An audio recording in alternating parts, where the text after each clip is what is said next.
अध्यक्ष आणि खऱ्या अर्थाने हा कार्यक्रम त्यांच्या सहकार्यामुळे करते यशस्वी होता आणि अवसर डोळे साहेबांनी या ठिकाणी बोलवलं आहे. मी जे वाक्य सातत्यानं नेहमी सगळ्यांशी बोलत असतो की तुमच्या आयुष्यामध्ये तुम्हाला किती वेळ माहिती नाही, म्हणजे तुम्ही इथून बाहेर पडल्यानंतर असणार आहेत का माहिती नाही. त्यामुळे आत्ता तुम्हाला 1 मिनिट मिळाला आहे का 100 दिवस मिळालेत का 10 महिने मिळालेत का 10 वर्ष मिळालेत का अजून 40-50 वर्ष मिळाले ते कोणीच सांगू शकत नाही. जेवढं मिळालंय त्याचं सोनं करा. त्या वाक्याला खूप सुंदर रीतीने किशोर सरांनी सांगितलं की जन्म तर रोज होत असतो पण मृत्यू मात्र एकदाच होतो आणि तू होण्या अगोदर काहीतरी कर्तृत्व करायला पाहिजे. बाबासाहेबांचंच वाक्य आहे की किड्या मुंग्यांसारखं हीन जगणं जगण्यापेक्षा आईच्या गर्भात मेलेलं बरं. तुम्ही जगायला जगूच नका, जन्माला देऊ नका, तर तुम्हाला किड्या मुंग्यांसारखं जगायचं. तुम्हाला माणूस म्हणून कर्तृत्व करण्याची संधी आहे आणि ती संधी कर्तविशाल सर करतात.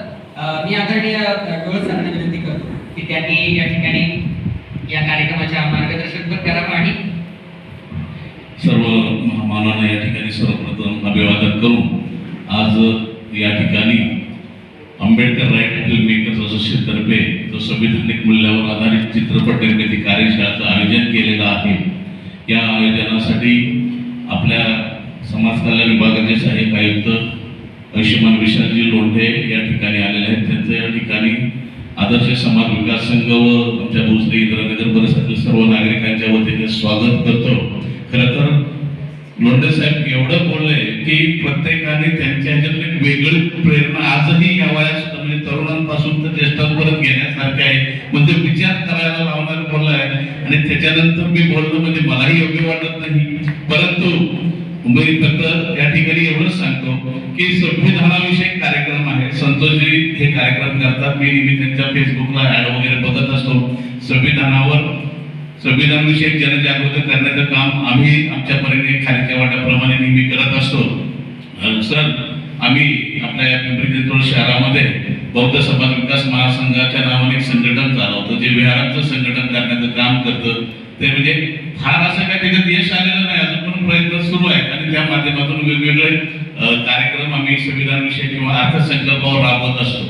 आता गेल्या महिन्यात नोव्हेंबर 29ला नूर खां पठाण सरांचा पण आचार्य यात्रेला कार्यक्रम घेतला होता आणि त्याच वेळेस भोसरीचा एक संविधानाचा कार्यक्रम घेतला आणि इंद्रायनगरमध्ये परंतु मनीष आपले संविधान संवादक ज्या आपल्या काम करतात शीतल यशोधरा त्यांचे कार्यक्रम नेहमी घेत असतो. शीतल यशोधरांसाठी आम्ही एक यशवंतराव चव्हाण आश्रम शाळा भोसरीमध्ये आहे. ती गेल्या 6 महिन्यापासून त्या दर शनिवारी तिथे संविधानाविषयी कार्यशाळा घेतात आणि आम्ही या भोसरी परिसरातील एक आतापर्यंत 10 शाळांमध्ये संविधानाचे शीतल यशोधरांचे कार्यक्रम घेतो. संविधानाविषयी जनजागृती होईल म्हणून जेवढं काही करता येईल आपल्याला म्हणजे आम्ही काही चांगले वक्ते नाही, परंतु आपल्याला जे काही जमू शकतं करू करता येऊ शकतं आपण तो प्रयत्न करतो की जेणेकरून संविधानाविषयीची माहिती इतर लोकांपर्यंत पोहोचली जाईल. आणि आपलं महत्वाचं काम आहे बाबासाहेबांचे आपण सर्व आणि त्याच्यामुळे हे काम आपल्यालाच करणं गरजेचं आहे. म्हणून आम्ही आमचा छोटासा खारीचा वाटा जो काय आहे तो इथं देण्याचा प्रयत्न करत असतो. आदर्श समाज विकास संघाच्या वतीने तुमचं सहर्ष स्वागत एकासाठी केलं. एवढा मोठी व्यक्ती आमच्या या परिसरात आमच्या विहाराला सदिच्छा भेट दिली. मी काल रात्री सरांनी खूप उशिरा सांगितल्यामुळे रात्री उशिरा फोन करून लोकांना सांगितलं की लोंढे साहेब येत आहेत पहिल्यांदा या ठिकाणी भेट द्यायला आणि आपण त्यांचं आपल्या मंडळाच्या वतीने स्वागत करू आणि तुमचं जे काही विचार या ठिकाणी ऐकलं आजही तुमच्यातली जी या तरुण वयात असणारी उर्मी जी आमच्या 60-65 वर्षाच्या माणसालाही नवीन उर्मी देऊन जाते की आपण आपल्या समाजासाठी काहीतरी केलं पाहिजे. नुसतं आपण भोगलं आलो काम करतो पुन्हा ते घरी येऊन जाऊन बसायचं.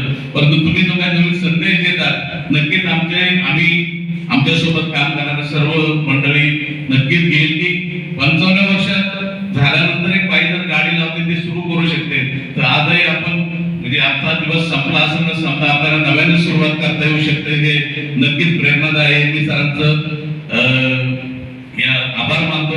या ठिकाणी तुम्ही विजिट केल्यानंतर आम्हालाही बरं वाटलं. या ठिकाणी आदरणीय भीमरावजी आंबेडकर साहेब येऊन गेले, आनंदराज आंबेडकर साहेब या ठिकाणी विजिट दिले, रत्नाकर गायकवाड साहेब या ठिकाणी विजिट देऊन गेले आणि अशी मोठी लोक या ठिकाणी आल्यावर नक्कीच तिथल्या कार्यकर्त्यांना नवीन उर्मी प्रेरणा मिळत असते. तुमचं या ठिकाणी स्वागत करतो. जे संतोषीचे कार्यक्रम या ठिकाणी जे राबवत आहेत त्या कार्याला शुभेच्छा व्यक्त करतो. मला मी सुरुवातीलाच म्हटलं की आमचा काय सहभाग असणार आहे, कारण शेवटी चित्रपट त्याच्यात जे काम करतात ते जास्त इंटरेस्ट असतील. आम्हाला आमच्याकडे जेवढी मदत आहे तेवढी करू, म्हणून मी आमच्या जास्त सभासदांना सांगितलं नव्हतं. कारण ज्यांना चित्रपट क्षेत्राशी थोडीशी म्हणजे आवड आहे, इच्छा आहे, त्यांनी केलं तर चालू शकतं असं मलाही वाटत होतं. परंतु शेवटी कुठल्याही वयातले माणूस कधी काही सुरू करू शकतो. याच्या सरांच्या भाषणामध्ये आणि संतजीतच्या एकंदर ती जी बायोग्राफी बघितली त्यांची, म्हणजे खरंच एकदम हे होऊन जात आहे.